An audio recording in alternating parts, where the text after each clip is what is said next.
파타고니아에서 자전거로 떠나는 4명의 젊은 노인들.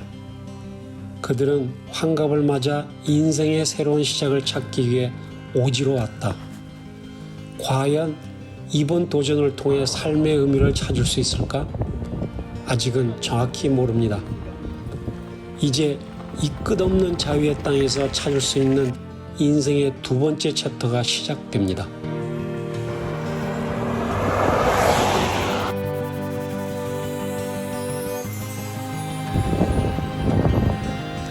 바릴로체, 파타고니아의 관문이다. 파타고니아의 시작은 아르헨티나 바릴로체를 끼고 있는 네그로강 이남을 말한다. 아르헨티나의 남서부에 위치한 바릴로체는 안데스 산맥과 호수, 빙하의 설산으로 둘러싸인 산간 도시로서 남미의 스위스라고도 불리는 곳이며 이태리와 스위스 문화가 잘 묻어난 도시로도 유명하다. 바로 이곳에서 4명의 친구가 집결한다. 뉴저지에서 거북이가 도착했고 델라웨어에서는 질기삼이 왔다. 그리고 브라질에서 숭기가 왔으나 로스앤젤레스에서 오는 제임스는 수화물 사정으로 추후 합류하기로 했다. 오늘은 코스 답사 겸 적응 훈련을 시작했다. 앞으로 한 달 반 동안 황량한 지역에서 서로를 격려하고 서로의 삶을 배워나가야 할 동행자들이다. 늦은 봄이지만 아직도 바람이 매섭고 간간히 뿌려지는 봄빛 속에 첫날 몸풀기를 시도해 보았다. 완전 무장의 자전거와 짐의 무게는 40kg이 훨씬 넘는다.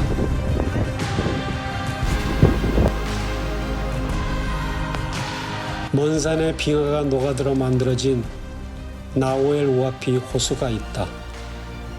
호수에 비치는 모습은 그들의 삶의 의미를 되새기게 하는 거울일 것이다. 그들은 잠시 휴식을 취하며 이 여정에서 무엇을 찾아야 할지, 어떤 도전이 기다리고 있는지를 예상해 본다. 내일이면 이 끝없는 자유의 땅에서 그들은 새로운 인생의 새로운 챕터를 찾기 위한 여정을 시작할 것이다.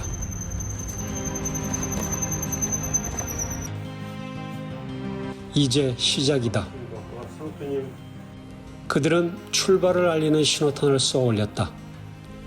자신의 한계를 시험하고 새로운 세상을 발견하기 위해 이 여정에 나섰다. 그들의 앞길에는 많은 어려움이 있겠지만 어떤 어려움도 극복하려 애쓸 것이다. 최종 목적지 칠레의 토레스델 파인에는 약 1700km이지만 오늘은 정해진 곳이 없고 체력과 컨디션이 허락하는 그곳까지가 목적지다. 가파른 경사와 바람 때문에 좀처럼 속도가 나질 않는다. 아직까지는 아스팔트 길이라 먼지와는 싸우질 않고 있다. 지나가는 자동차가 짧고 강한 경적을 울리며 달린다. 하지만 저 소리는 순례자에게 보내는 뜨거운 응원가였음을 뒤늦게 알았다.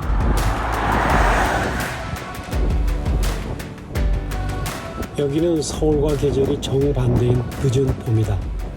그리고 남반구라 남쪽으로 내려갈수록 온도가 내려간다. 바람이 매섭고 간간히 뿌려지는 봄빛 속의 첫날 라이딩은 긴장 때문인지 팔다리가 뻐근하다. 오늘은 리오네그로 지방에 속하는 엘몬소라는 작은 마을에서 머물기로 했다. 각자 능숙하게 텐트를 설치하더니 허기진 배를 달래러 서둘러 식사 준비에 들어갔다. 캠프파이어는 파타고니아의 밤하늘과 동심으로 돌아가 낭만적인 분위기를 연출할 것이다. 다음 날은 찌든 땅과 젖은 빨래를 정리하고 쌓인 피로를 풀고자 넓은 집을 구했다. 방구경을 하니 각자가 방 하나씩 차지한 흔적이 눈에 띄었다. 나그네들에게는 이보다 더 좋은 숙소가 없다. 그리고 드디어 반가운 소식이 들려온다. 낙오가 된 제임스가 나타난 것이다. 공항에서 뒤늦게 도착한 자전거를 픽업한 제임스는 시골 동네 엘보소까지 버스를 타고 합류한다. 이제 이번 여행의 완전체가 결성되었다. 설산을 옆에 두고 끝없이 이어지는 언덕을 따라 달리면 시간은 멈춘 것만 같다. 이곳은 가도 가도 인적을 찾을 수 없는 오지. 그리고 그 오지는 평화로울 뿐이다. 그들은 물 한 모금 마시고 계속 달려간다. 빠르지도 느리지도 않은 자전거의 속도로 세상을 다시 본다. 이곳에서는 자연과 사람 그리고 시간 사이의 경계가 흐릿해진다. 그들은 자연의 일부가 되고 자연은 그들의 일부가 된다. 여기에서는 지금이라는 개념이 가장 중요하다.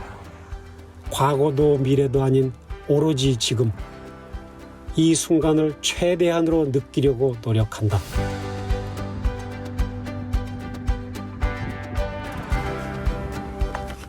남쪽으로 가면서 풍경이 바뀌기 시작했고 봄에 피는 야생화가 화려하게 펼쳐져 있다. 루핀이라고 불리는 야생화가 지천에 깔려 있다. 봄에 만개하는 파타고니아의 대표적인 야생화다. 지금이 제철인데 핑크, 흰색, 파란색 등 아주 다양한 색으로 피어나며 넓은 초원에 펼쳐진 루핀의 모습은 장관을 이루고 있다. 꽃말은 탐욕이라 합니다. 아마도 거친 비바람에 견디는 뚝심이 있어서인가 봅니다. 갑자기 도로 옆에 안데스의 황금이란 별명으로 현지에서는 히타마 네그라라고 불리는 노란 야생화가 무리지어 피어있는 것을 볼 수 있다. 이 꽃은 안데스 산맥의 풍부한 미네랄을 머금은 듯 노란색이 더욱 선명하다. 이 꽃을 보고 있자면 마치 안데스의 황금 같은 햇살이 내려와 꽃을 물들인 강렬한 느낌을 받는다. 바람이 불 때면 노란 꽃물결이 일렁이는데 그 모습은 운동장에서 파도 타기 응원과 흡사하다.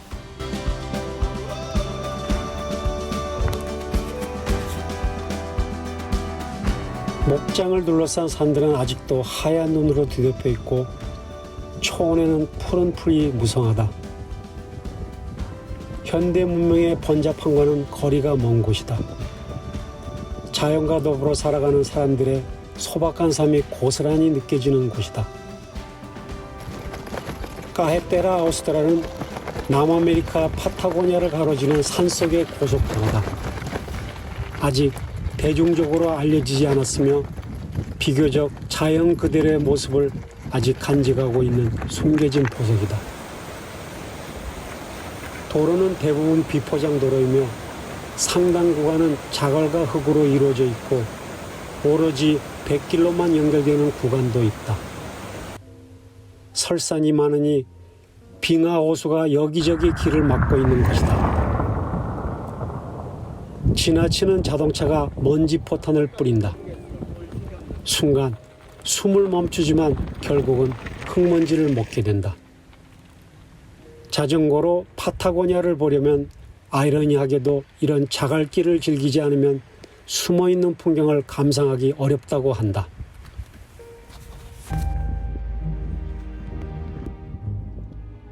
어떤 시련이 있더라도 길은 끊임없이 이어진다. 꽃길도 비바람도 지나왔다. 함께 달리지만 홀로 외로이 달린다. 길은 계속 이어진다. 길은 우리를 새로운 세계로 이끈다.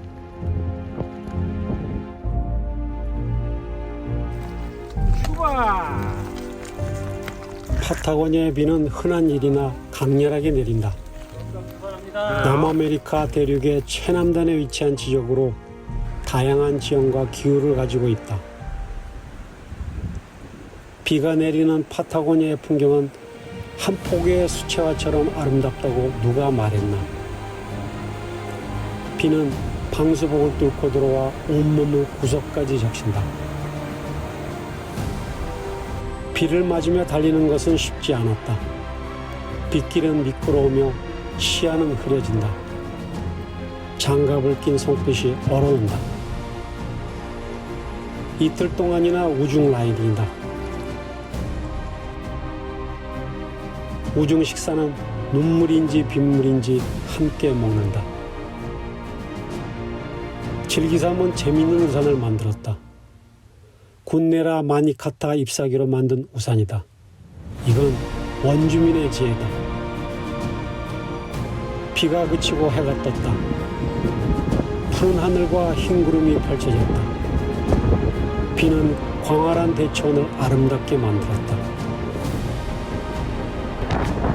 이틀 동안 내렸던 비는 끝이 났지만 기온이 뚝 떨어진 차가운 바람이 발목을 잡는다. 강한 바람에 내리막길이 오르막만큼이나 힘이 들었다. 길가 빈 공간을 찾아서 허기진 배를 달리기로 했으며 그동안 아껴두었던 식량으로 에너지를 보충하기로 했다. 오늘 밤 저들의 보금자리는 시골 정류장에서 떨어진 작고 조용한 공간이다. 이곳에서 하룻밤을 보내기로 한 결정은 마치 자유로운 영혼의 자유스러운 선택이다. 길 위의 시간들이 거침없이 흘러가며 마침내 이곳에 이르렀음을 느낀다. 오늘이 바릴로체를 떠난 지 18일차가 되는 날이다. 지금까지 1378km를 달려왔으며 내일이면 칠레에서 국경을 넘어 아르헨티나의 엘찰튼으로 입성하는 날이다. 지구상에서 가장 놀라운 자연의 경이로움을 간직한 파타고니아의 심장으로 들어설 것이다.